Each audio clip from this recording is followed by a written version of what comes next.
jovens cientistas! Eu sou a professora Aldaleia Santos, sua professora de ciências, e vamos para a nossa aula de número 21. Com objeto de conhecimento, célula como unidade da vida, detalhamento, tipos de tecido, tecido epitelial e tecido conjuntivo, componentes e funções. E vamos para a nossa aula.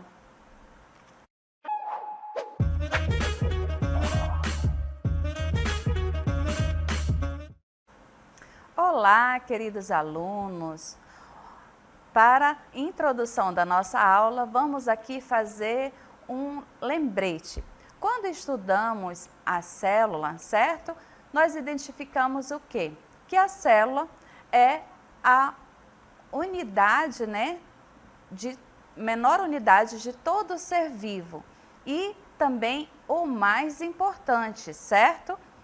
E as células, quando elas se unem para desempenhar uma função, nós temos o quê? Os tecidos, certo? Na nossa área de ciências, nós temos um ramo específico para o estudo dos tecidos, chamado de histologia. E hoje, na nossa aula, nós vamos conhecer dois tecidos dos 4 que compõem, parte dos tecidos. Então, vamos lá.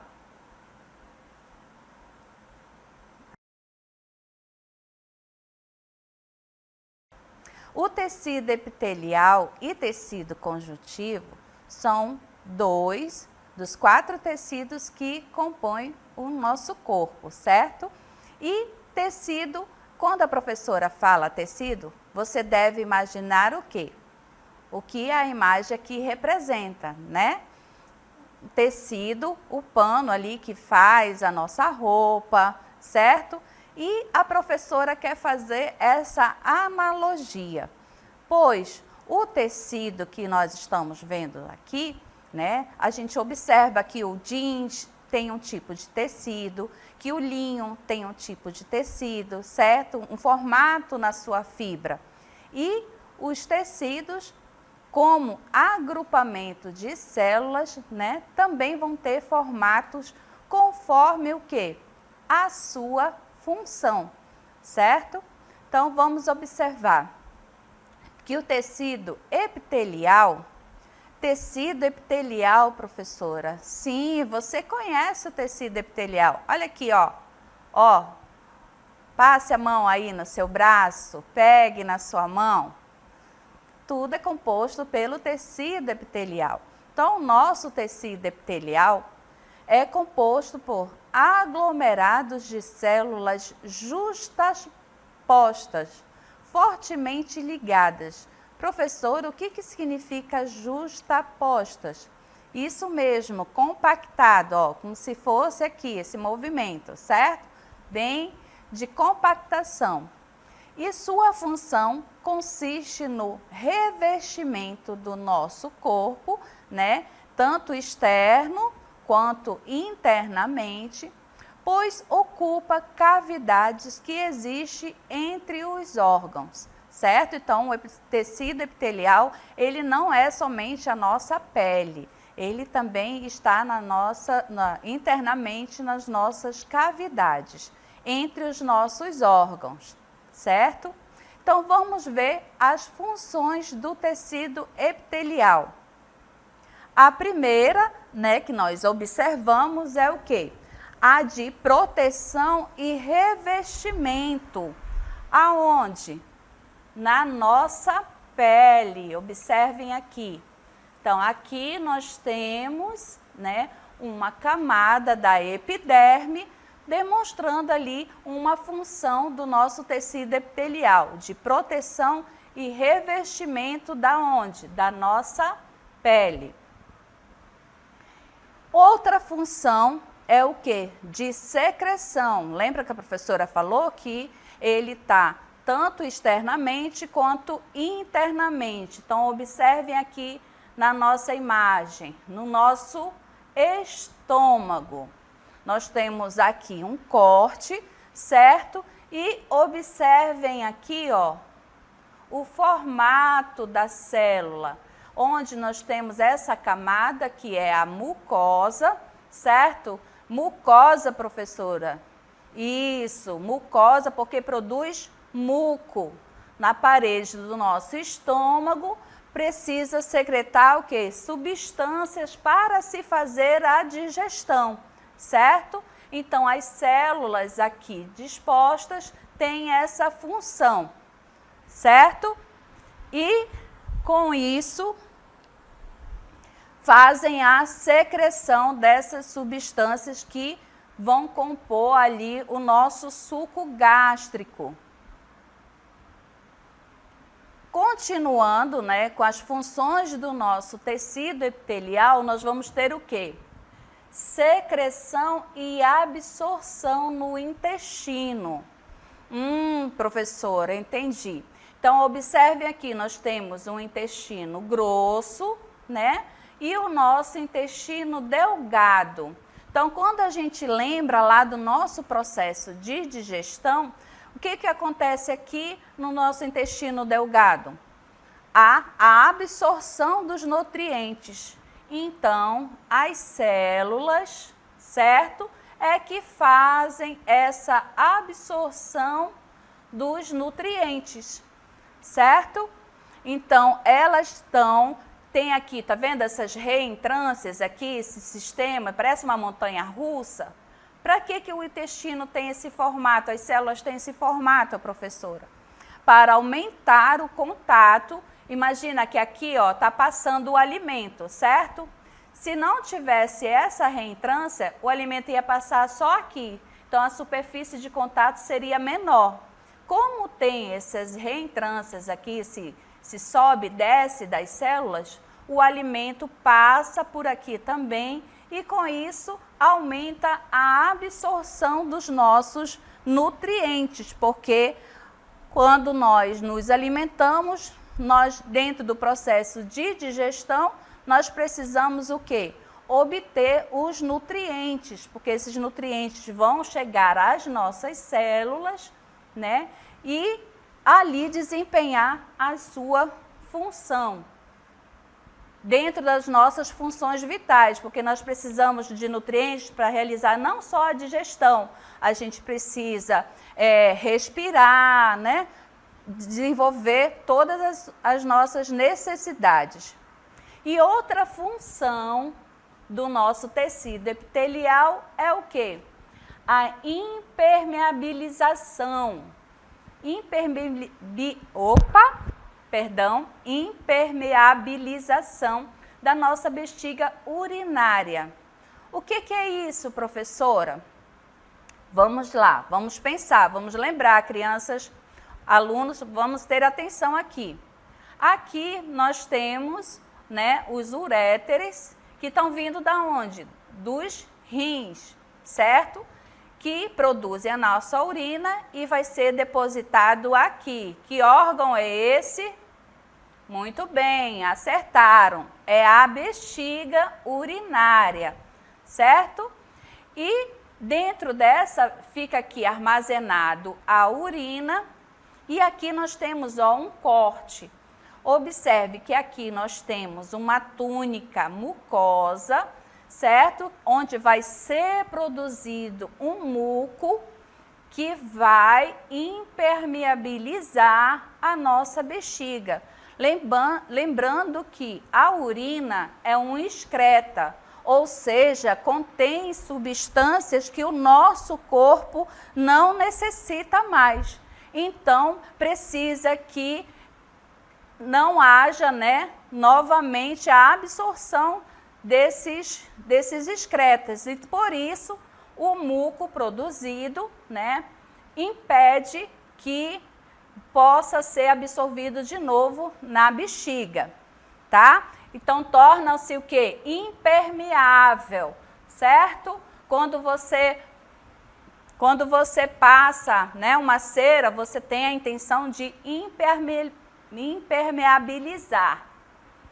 E aqui nós vamos passar agora, né, que o nosso tecido epitelial, ele é de revestimento. tanto externo quanto interno, certo? E agora nós vamos conhecer os tipos de células. Nós temos o tipo simples, que é formado, observem aqui, por uma única camada de células, certo? E esse é o epitélio simples, certo? Observem aí. Nós temos o estratificado, que é formado por mais de uma camada de células. Observe, nós temos aqui a membrana basal, certo?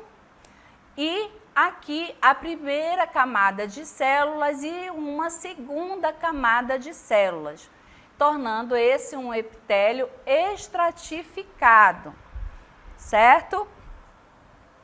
E, dando sequência, nós passamos para o pseudoestratificado. Pseudo, professora, pseudo, crianças, significa falso.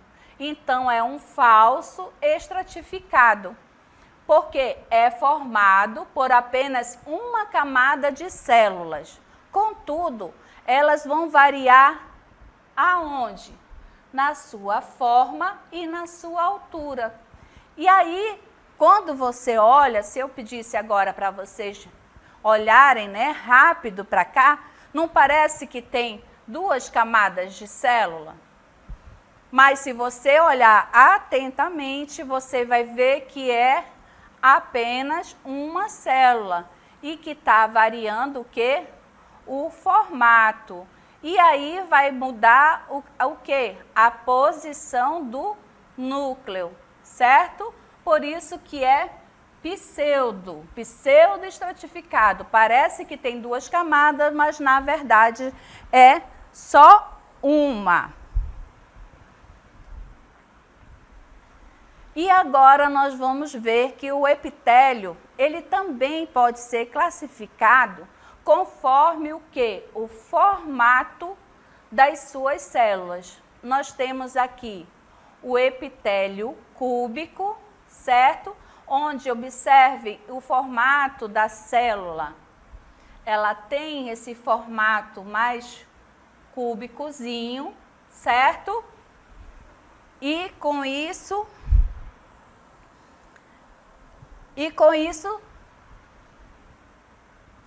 temos também o epitélio colunar.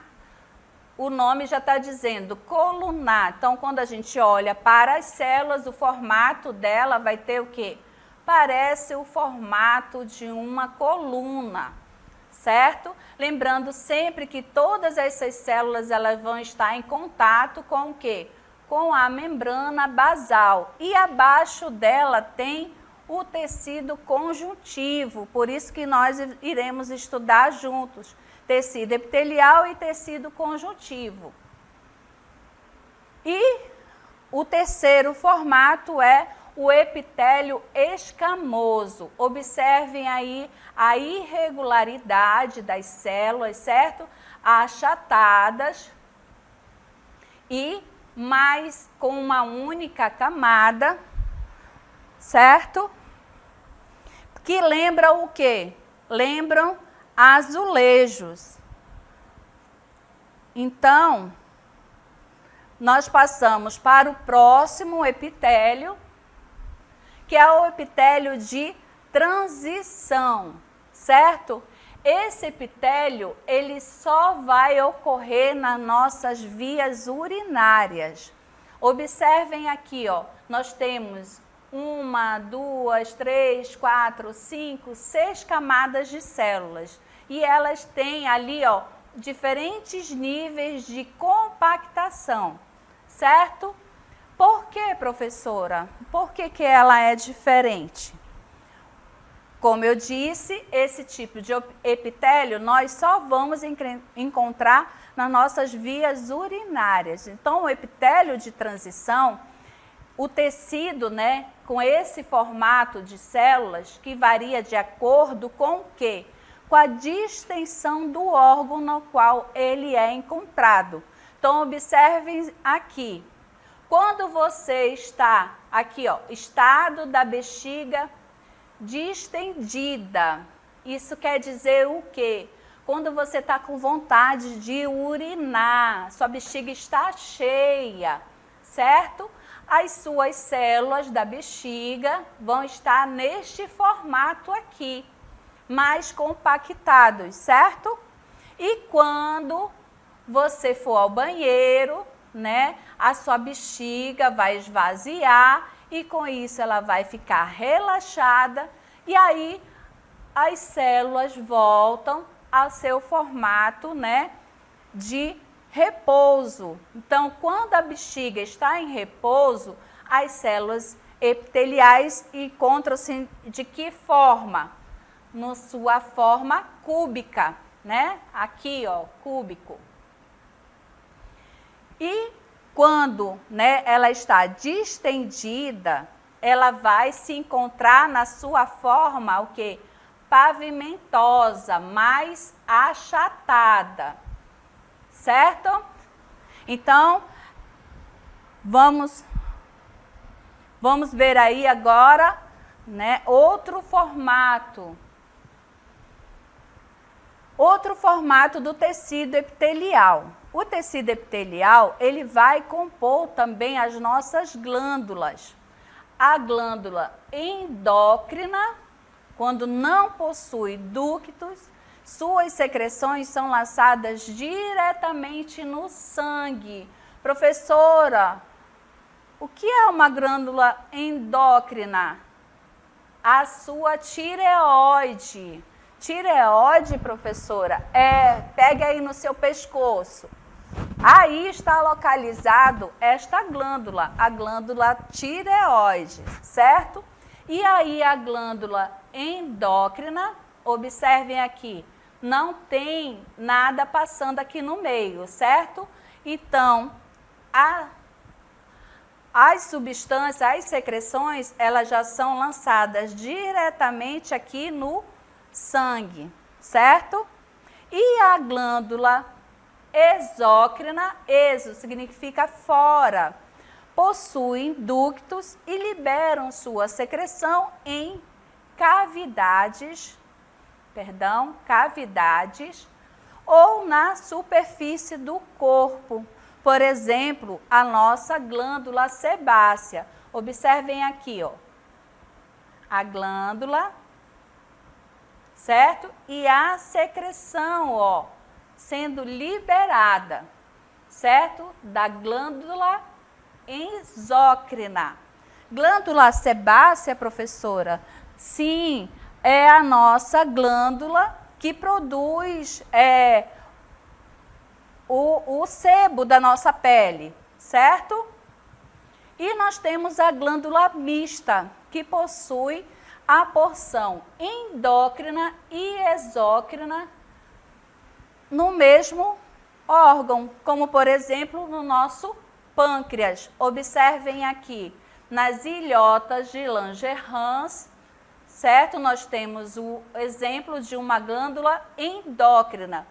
E também na glândula acinosa, nós temos o exemplo de uma glândula exócrina, certo?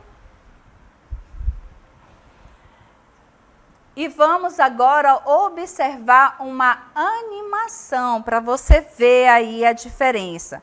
Vejam aqui, observem, né, na imagem, olhem como são o exemplo, né, das células simples.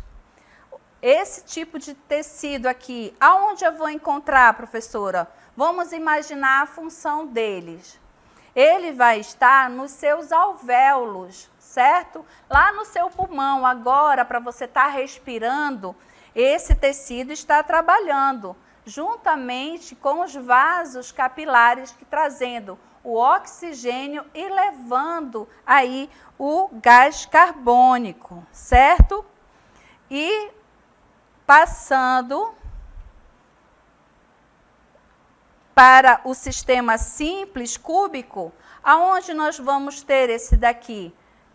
No seu estômago, certo? Que também possui, que precisa ali fazer a secreção das substâncias e a absorção. Aqui nós temos o pseudoestratificado, lembra que é para a gente, parece que é 2 camadas, mas na verdade é apenas uma. E aonde eu vou encontrar esse tipo de célula? Observem ali, ó, tá vendo que ela tem uns cíliozinhos aqui por cima? Eu vou encontrá-la nas nossas vias respiratórias, na traqueia, certo?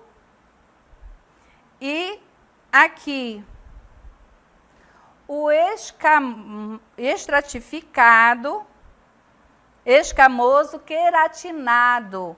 A nossa pele produz queratina. Isso faz o quê? Uma proteção contra o meio externo, tá? E observem aqui na imagem. Por que a pele é o nosso maior órgão? Observem aí, nós temos várias camadas, ou seja, vários tecidos, e por isso a pele é considerado um órgão, certo? E agora vamos para o nosso tecido conjuntivo. Esse tecido possui vários tipos de células e que estão estreitamente ligadas à função do mesmo. Vamos observar, nós temos 4 tipos de tecido conjuntivo. Nós temos o tecido cartilaginoso, o tecido sanguíneo, o tecido ósseo e o tecido adiposo, certo? E a conexão desses tecidos, né, servem para a nossa sustentação e preenchimento do nosso corpo, certo? Então, vamos dando continuidade. Do tecido conjuntivo, nós temos o sanguíneo, né? O que é o sangue? O sangue, ele é composto pelo plasma, pelos glóbulos ou células vermelhas, que são as nossas hemácias, glóbulos brancos e plaquetas. Vamos observar aqui. Nós temos, quando a gente olha o sangue, certo? Que você corta o dedo ou você vai fazer o exame de sangue, você vê ele lá vermelho. Quando vai sendo analisado ou você olha num microscópio, você vê vários elementos dele, certo? E quais são esses elementos? Nós temos as plaquetas e o plasma, os leucócitos, certo? E as hemácias. Os leucócitos são os nossos glóbulos brancos que atuam na nossa defesa. As hemácias, elas fazem, né, o transporte do oxigênio. Elas fazem o transporte do oxigênio, certo? Então, o sangue é um tipo especial de tecido conjuntivo, que se destaca, né, pela a sua cor vermelha e viscosa. E a matriz líquida do sangue corresponde a 55% do volume do sanguíneo, enquanto que os elementos celulares ocupam aproximadamente 45% desse volume. O plasma é a parte líquida do sangue e é composto em grande parte por água e várias substâncias dissolvidas. Essa porção do sangue apresenta essa coloração aí amarelada, certo? Então, vamos observar aqui, né, os elementos figurados. As plaquetas, elas vão atuar aonde? Na coagulação. As hemácias fazem o transporte do oxigênio e os leucócitos, que são os nossos glóbulos brancos, vão trabalhar no nosso sistema de imunidade, de defesa, certo? Então, vamos dar continuidade aí.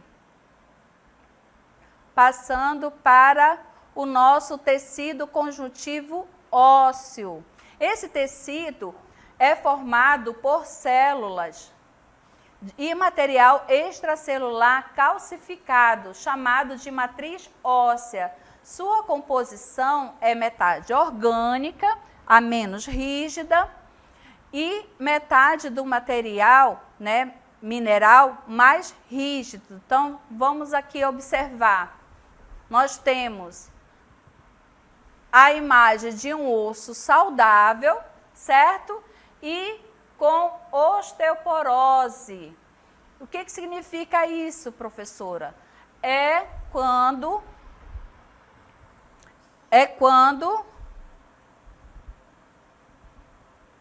é uma doença que afeta os ossos, deixando eles mais frágeis, que pode ser provocada pela ação, certo?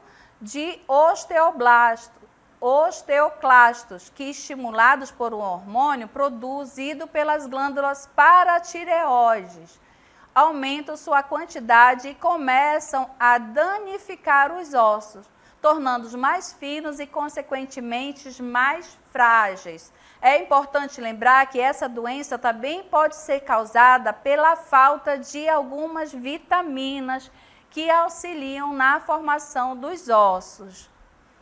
Vamos ver nosso próximo exemplo com o tecido conjuntivo cartilaginoso, que é um tecido especializado de tecido conjuntivo e possui uma consistência rígida, certo? Então, a cartilagem, consequentemente, está adaptada de modo magnífico à função de cobrir as extremidades articulares dos nossos ossos e articulações, certo? Então, observe aí na imagem, as cartilagens, elas têm a função, né, de suporte dos tecidos moles, revestimento de superfícies articulares, onde absorve choques e facilita deslizamentos e é essencial para a formação e o crescimento dos ossos. Nosso próximo exemplo é o tecido conjuntivo adiposo, que é rico em gorduras e muito importante para animais, pois permite o isolamento térmico e é importante fonte de energia. Apresenta células especializadas denominadas de adipócitos, que armazenam o quê? Lipídios. Lipídios, professoras, isso, a gordura. Então, esse tecido conjuntivo adiposo é a que vai armazenar a gordura. E passamos agora para o tecido conjuntivo propriamente dito. Esse tecido, como o nome indica, é um tecido típico de ligação. Sua função consiste na sustentação e preenchimento dos tecidos, de forma que ele contribui para que eles fiquem juntos. Eles são classificados em tecido conjuntivo frouxo e tecido conjuntivo denso. Observe aí na imagem, né, que o próprio nome já diz, com tecido conjuntivo denso, você vê uma maior compactação. E no tecido conjuntivo frouxo, você vê o que? O espaçamento das células, certo? Então, vamos observar agora a imagem dessa demonstração. No tecido conjuntivo frouxo, nós observamos aqui, ó, vários tipos de células, certo? E quando passamos para o tecido adiposo, nós vemos aqui, ó, esses pontos que brilham, né, são gorduras que são armazenadas na forma de glicogênio, certo? E aqui os vasos sanguíneos, porque o nosso tecido adiposo, ele serve como reserva energética e também como isolante térmico para manter a nossa temperatura corporal, né, estável. Passando agora para o nosso tecido sanguíneo, observem aqui, ó, os nossos glóbulos brancos, eles têm são células anucleadas, sem núcleo. Então, por isso que ele parece assim um biscoito, né? Por conta que a função dela é fazer o transporte do oxigênio. E aqui nós vemos as plaquetas, que parecem assim, esses pontinhos brancos, que vai atuar na coagulação. Quando você faz um corte na sua mão, no seu corpo, as plaquetas é que faz o estancamento do sangramento, certo? O nosso tecido cartilaginoso, que vai atuar ali nos nossos ossos, e o nosso tecido ósseo. Observe que nas extremidades essa cinza, ele é mais compactado, mais rígido, certo? E há pouca irrigação sanguínea. Então, vamos agora para um resumo do nosso tecido epitelial.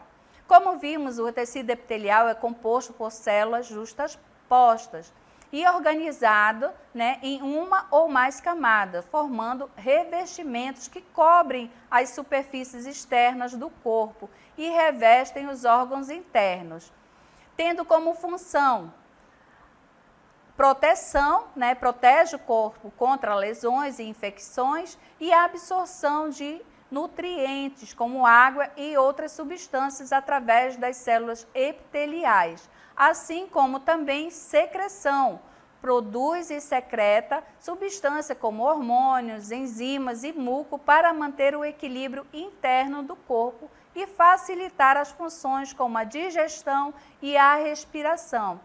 Há também a permeabilidade seletiva, né, controla o movimento de substâncias entre o meio interno e externo, permitindo a passagem seletiva de moléculas.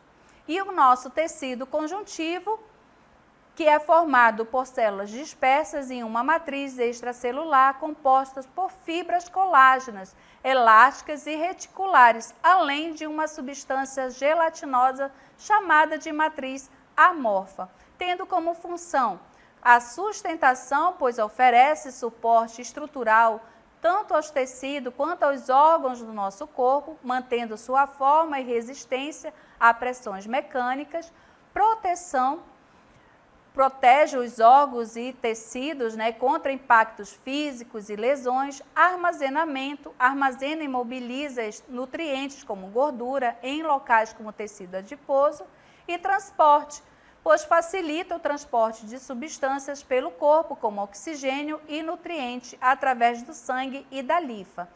A defesa também atua como parte, né, do sistema imunológico, produzindo células de defesa e substâncias que combatem infecções e inflamações. Enfim, esses dois tipos de tecidos desempenham papéis fundamentais no funcionamento e na manutenção do nosso organismo, trabalhando em conjunto com outros tecidos para garantir o bom funcionamento do corpo humano. Essa foi a nossa aula sobre tecido epitelial e tecido conjuntivo. Espero que tenham gostado.